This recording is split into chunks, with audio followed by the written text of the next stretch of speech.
Welcome to The Debate. Today we are diving into what is, I think, the central strategic paradox of this entire NBA season. The Los Angeles Lakers are sitting on a very strong 18-7 record, but that record is masking something pretty serious. We've got internal reports, we have rigorous statistical analysis, and they all confirm this deep systemic vulnerability. Right. And that vulnerability is their defensive rating. I mean, it ranks a disastrous 20th in the league. And that number, well, it has predictably prompted some very stern mandates from the coaching staff and frankly, some very public admissions of fault from their stars. It really is the defining tension right now. You see 18-7 and you think contender, but a 20th ranked defense is this massive alarm bell. So the central question for us, and it's a strategic one, is this.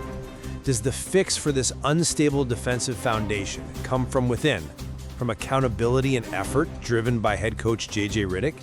Or does the front office have to just accept the reality of the data and execute a substantial trade for some real 3-and-D personnel? And I think the answer is pretty clear. I'm arguing that while that internal pressure is absolutely mandatory for any team with championship hopes, the fundamental personnel gaps that lead to a 20th ranked defense cannot be solved by effort alone. I think structural change via a trade is mandatory.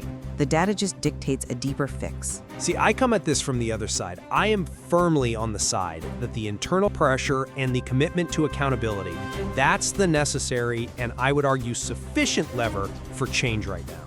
The Lakers, I believe, already have the tools and, more importantly, the coaching leadership to correct these problems without sacrificing vital assets. Okay, so let's get into it. Let's start with the cultural reset that Redick is spearheading. He's taken a very direct, a very explicit approach here. He's confronting the issue head-on, calling out the lack of urgency, the lack of accountability in their film sessions. And we know Anthony Davis himself confirmed this was a, quote, wake-up call. He emphasized that defensive pride has to be non-negotiable. That kind of challenge from the coaching staff, it resonates, and crucially, you see the stars accepting it. LeBron James admitted that the commitment, it has to start at the top. So they are acknowledging the mental lapse, the cultural lapse, which is, the first step to any actual improvement. Okay, that's a compelling argument, and I would never say that accountability doesn't matter, but I would frame it differently. I mean, internal discussions about pride, they're essential for chemistry, sure, but they do not alter a player's inherent skill set. They don't fix rotations that are structurally weak. The statistics here are just too damning.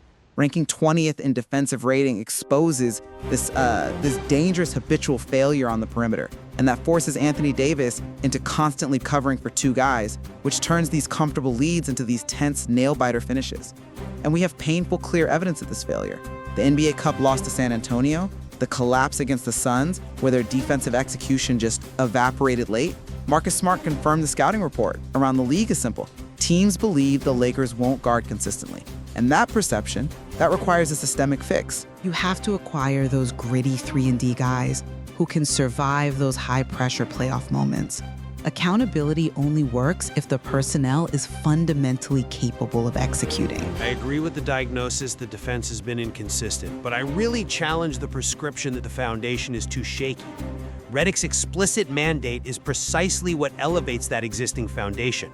We're talking about perimeter defense needing consistency, right? We've already seen the immediate impact of internal improvement. Look at the return of Jared Vanderbilt. When he comes back and immediately posts solid defensive numbers, 7.7 rebounds, 2 steals, and a block. That demonstrates that internal opportunity, internal effort, can instantly address these lapses without having to trade away assets. The solution might already be in the building. The Vanderbilt spark is a positive data point, I'll give you that. But it's fundamentally a contingency. It's not a structural solution. Let's look beyond just one guy's effort and really examine the consequences of that 20th ranking. When you analyze it, the Lakers are consistently letting opponents get into the paint, forcing those help rotations. So what does 3-and-D even mean in this context? It means you have guys on the perimeter who can stop dribble penetration and who can survive switching schemes without constantly exposing their rim protector.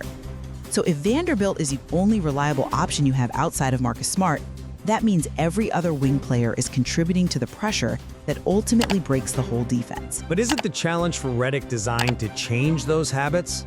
If LeBron James and Anthony Davis are leading that charge, that cultural shift impacts every single player on the floor. The argument that the structure is inherently flawed, it just ignores the evidence that these players can defend when they're motivated and focused. Redick is changing the expectation from, optional effort to mandatory pride. This is a culture shift, not a talent deficit.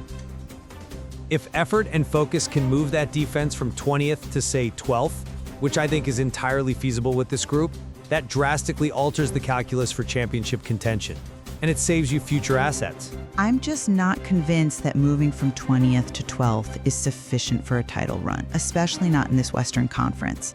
And critically, if effort were the only missing piece, why did the team allow these lapses to get them to a 20th rating in the first place? Championship teams do not need a wake-up call 25 games into the season from a first-year coach. The fact that the front office is reportedly sniffing around for multiple perimeter defenders, that tells me they recognize the personnel pool lacks enough reliable contributors to sustain high-level defense consistently through a whole season and 4 playoff rounds. It's just not there. Okay, let's talk about one player who proves the Lakers do know how to find and protect defensive talent, and that's Marcus Smart. He's a highly protected asset. They got him on a bargain contract. He brings the exact defensive edge, averaging 1.6 steals a game that this team desperately needs, and he stabilizes that lineup. The fact that the Milwaukee Bucks were interested in him confirms his high value. He is proof that they have identified and acquired the right kind of defensive talent without sacrificing a first-round pick.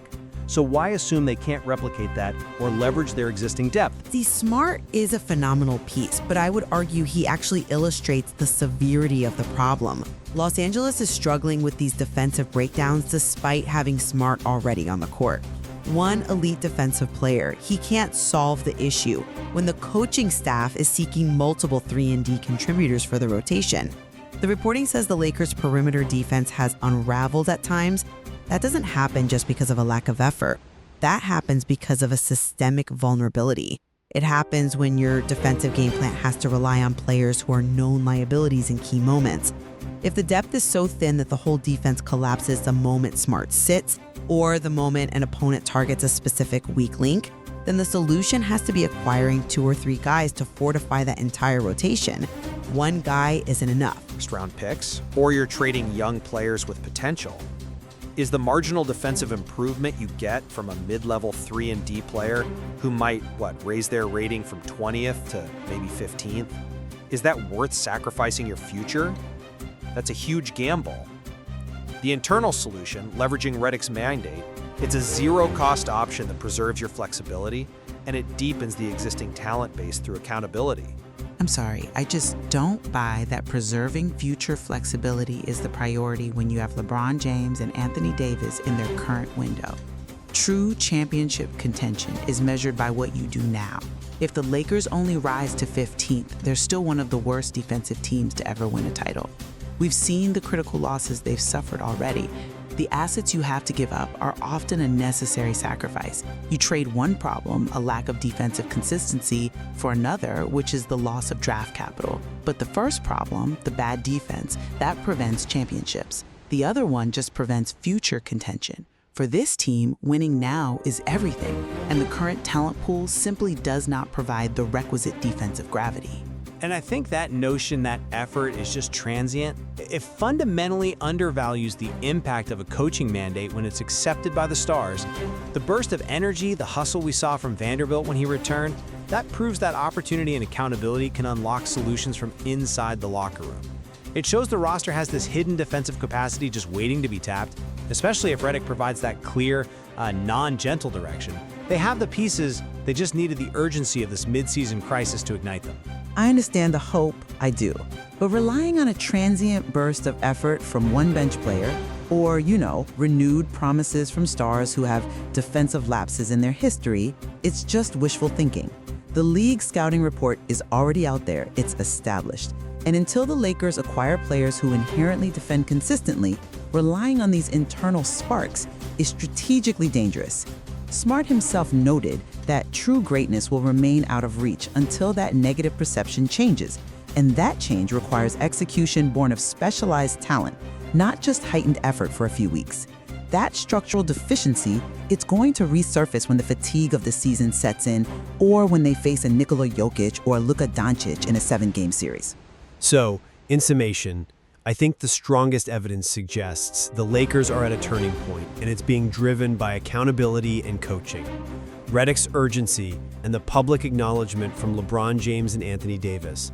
That's creating the exact environment where internal improvement, as we saw with Vanderbilt, can solve the issue. This path avoids disrupting chemistry, it avoids sacrificing vital assets like Marcus Smart.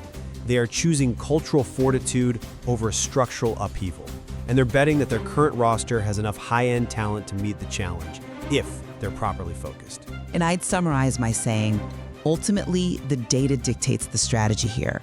A championship contending team simply cannot survive ranking 20th in defensive rating. Full stop. The internal pressure is essential for maintaining high standards, but it cannot fundamentally alter the defensive skill set and depth of this roster.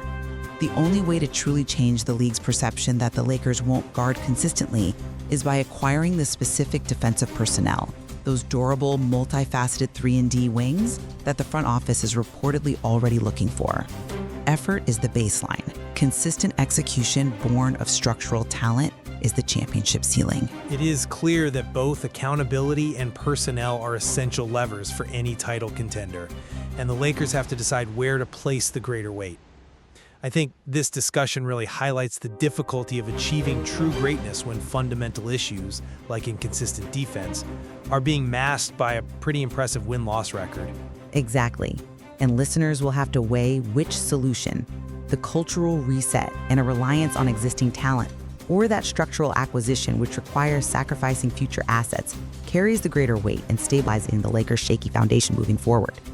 The material provides a clear picture that while the wins are accumulating, that core defensive vulnerability remains the massive obstacle to their ultimate goal.